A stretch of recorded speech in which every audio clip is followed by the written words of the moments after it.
So in this video, I'm going to show you how to study for exams and pass them.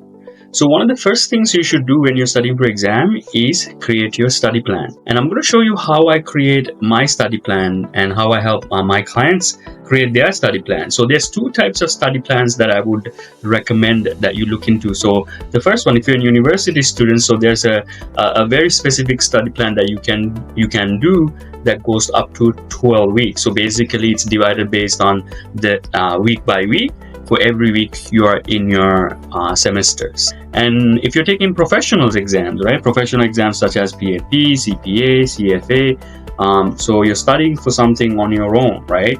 And usually they are divided based on the chapters, right? So you want to make sure that you identify all the chapters. Usually, generally there's about 20 to 25 chapters. If you are taking a longer exam, obviously there's going to be more, right? So what you want to do is get proficiency by chapter, right? So that's one of the things that I would recommend that you look into when you're studying for professionals exams, right? So let's look at university exams. How do they look like, right? So, and what do you have to do to study for them? So one of the most important things you should do when you're studying for university exam is study your lectures, right? So your lectures has the most important information that you need for your exam, because your professor is the one who usually creates your exams, right? So they are the one who creates your lectures. So you want to make sure that you have a really good understanding of your lectures, that you study them inside out, and make sure that you study the details as well. Make sure that you study the details very specifically. They are on your lecture slides. Make sure that you study them really well, okay? Make sure that when you're doing your lecture slides, so one of the most important things you should do, watch your lectures, that's more important, but you also should create your study packages, right? So I'll talk about what study packages specifically are. So one of the main things you should do is that when you're creating your study packages, handwrite your notes. So when you're watching your lectures, you should take handwritten notes in your study packages, right? Study packages are basically handwritten notes that you staple together later on that you can use to study for your exams. So that's one of the main things you should do. So first start with your lectures and then move on to your reading material. So they're secondarily important. So that's obviously if your professors say, you know what, your reading material is really important and it's going to show up on your exams, you need to study them. Make sure that you study them as much as you study your lectures. So that's important to know. And then what you do is if you have the exams coming up, you want to make sure that you study and review them, right? You want to make sure that you review each of the concepts at least 3 times. Make sure that you study the study packages for each week very deeply, okay? That's very important. Then you want to see if there's any practice questions available. Maybe it's in back of your chapters, or maybe you can go online. Maybe you can even ask ChatGPT to ask you questions related to these topics that you have studied, right? You can list literally the topics and then tell it to give me 20 questions, 30 questions that might show up on my exam. Okay, so that's something you can do, and you want to do this for all of the weeks, right? So that's one of the things you want to do, and also you want to do it for every course that you have, right? So you might be taking 3, 4, 5, 6 courses. You want to make sure that you create a tab for each one of them, and then you keep yourself tracked. What I used to do is that when I study, right, I didn't really focus on trying to get a good grade. I just would try to focus on completing my tasks. I know if I were to do my tasks, I can very likely that I will get a really good grade. So that's what I focused on when I was studying, right? So that's one of the main recommendations I can tell you, right? So, and then when it comes to your final, once you have done all the week studying, then you want to do a final review to kind of understand review yourself, like remind yourself all the concepts, and then make sure that you can do maybe a practice questions. Again, like with using ChatGPT, you can ask it for it to create a specific number of questions, right?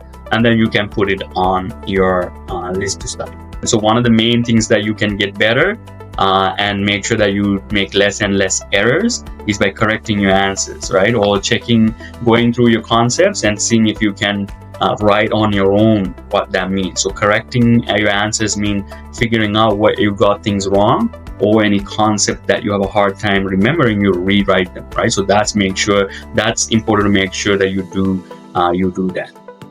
And then you take the final exam, right? So that's essentially the process for university students, for them to essentially master their university process. So one of the main things you can also do during the exam day, reviewing it in the same day about 3 times your study notes, like really quickly going through using your hand, just kind of going through each of the concepts quickly, so it's working in your working memory. One of the things also during the exam itself, one of the things that you can do is that if you have a sheet of paper or they give you, just write down any concepts or any formulas that you need right away. Don't wait until it shows up on a question.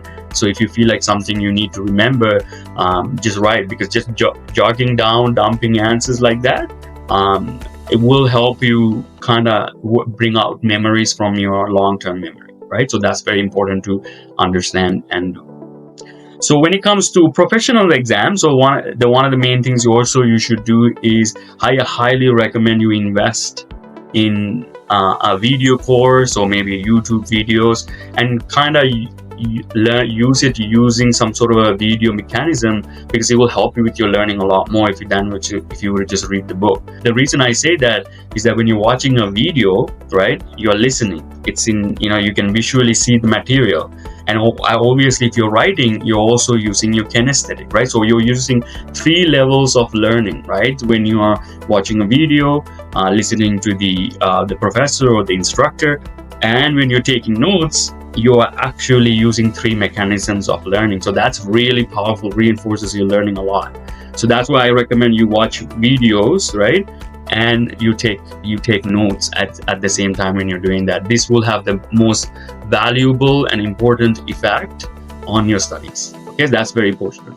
And the next thing is you should read the text and the chapters that is you're responsible for studying and covering, right? So if it's like a PMP, you have things like foundations chapters that are coming up right in the beginning of the chapter. So you want to make sure that you read the book and make sure that you take your notes. So when it comes to me taking notes, I recommend you take notes on 4 things, right? One of the things, if they are new to you, you should take notes on it because it's new to you and you never come across it, right? It might be in everything, but you should at least summarize it and make a note, right? You don't need to write the whole thing, just write down the things that you need on your notes. If it's new to you, that's what you should do. And if it's repeating, you should definitely write those things down. If it's repeating on multiple places on your book, that means it's really important for you, right? So that's very important. And if it's if you think it's important, right, anything that you find important, this might be important, make sure you write it down. And also another thing is if something is difficult, like if you have a difficult time understanding a concept, very likely that will be tested on. So make sure that you study that, write it down and study that deeply. Work with, you can go online, use ChatGPT to make sure that you master these concepts, right? So make sure that you do that, because there you'll be tested very likely on concepts that you will be finding difficult. So make sure that you put in the time to cover those 4 areas. Can you give me? And then one of the main things you should do is do questions, right? So one of the things that you can do, you can create your questions, or you can go through your textbooks, or you can find online, or you can ask ChatGPT to kind of create a few questions for you and see if it's good for you, and then start answering them as well. So you can say, ChatGPT, I'm taking the PhD exam, and this is the chapters, these are the questions, these are the topics that I am studying, sample questions that will test my understanding. Right, so you can kind of do something like that to help you kind of develop your deeper understanding of the material, right? And make sure then obviously once you get this question, you do them and then you correct them and see where you got things wrong and write them in your notes, specifically in your study packages, right? One of the main things I would say is that creating handwritten study notes, right?